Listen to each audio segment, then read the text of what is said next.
Alright, so today we're going to be solving quadratics by graphing. Make sure you take notes, write down all examples, and do the survey. Here are some steps for graphing. You're going to find the vertex first, make a table, graph the points, and then name the x-intercepts as solutions. So here's your first example.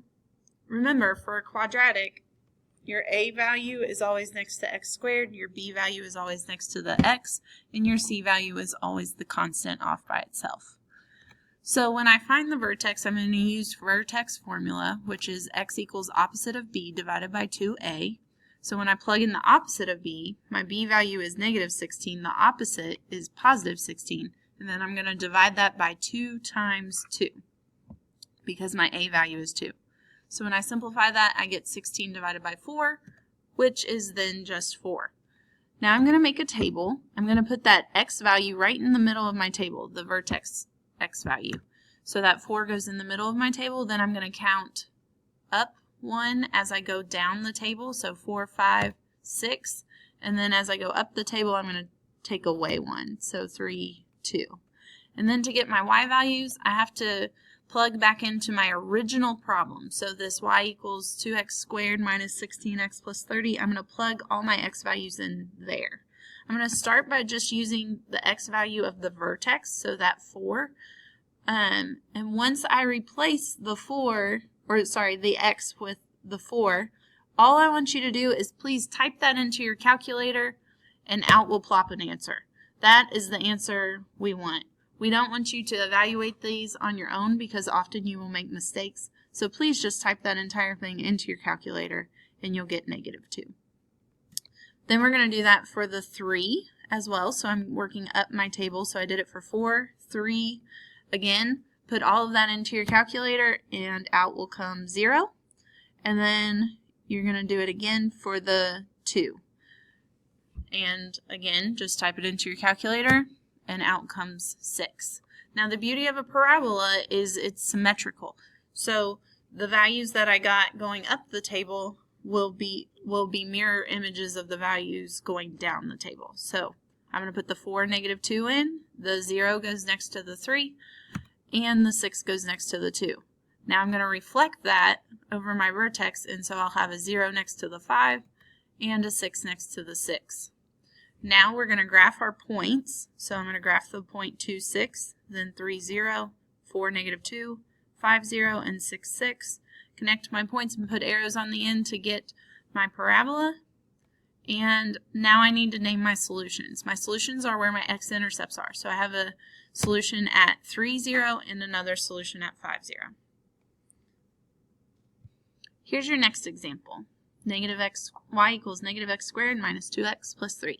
Again, we're going to start with the vertex.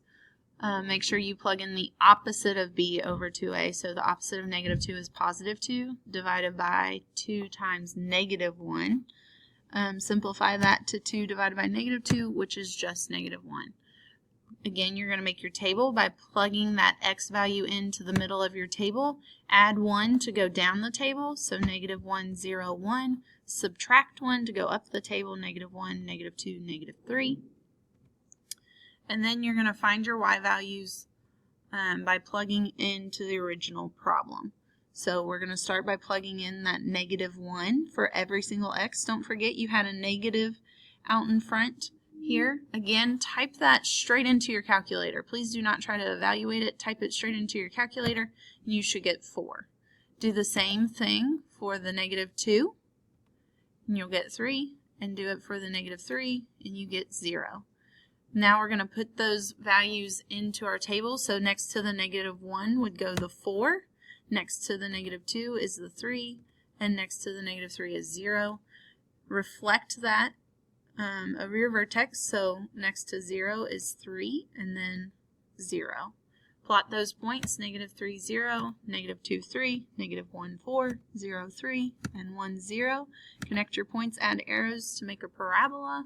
Your solutions are your x-intercepts, so those are at negative 3, 0 and negative 1, 0. Positive 1, 0. Here's your final example, y equals x squared minus 2x plus 5. Again, always find your vertex first using the vertex formula. x equals opposite of b over 2a. The opposite of b here is 2 divided by 2 times 1. So we've got 2 divided by 2, which is 1. And then we're going to plug that 1 into the middle of our table. Add 1 to go down the table, so 1, 2, 3. Subtract 1 to go up the table, so 0, negative 1. And then we're going to start plugging those values back into the original problem. So 1 goes in first, so I get 1 squared minus 2 times 1 plus 5. I put all of that into my calculator, and I get 4. I plug in the 0, and I get 5. I plug in negative 1, and I get 8. I'm going to put those into my table and reflect them, and then plot my points, connect them, and get my parabola. Here there are no solutions because we have no x-intercepts. So if it doesn't ever cross the x-axis, you do not have a solution. So just remember, always find the vertex first, make a table, graph the points, and name the x-intercepts as solutions. Don't forget to do the survey.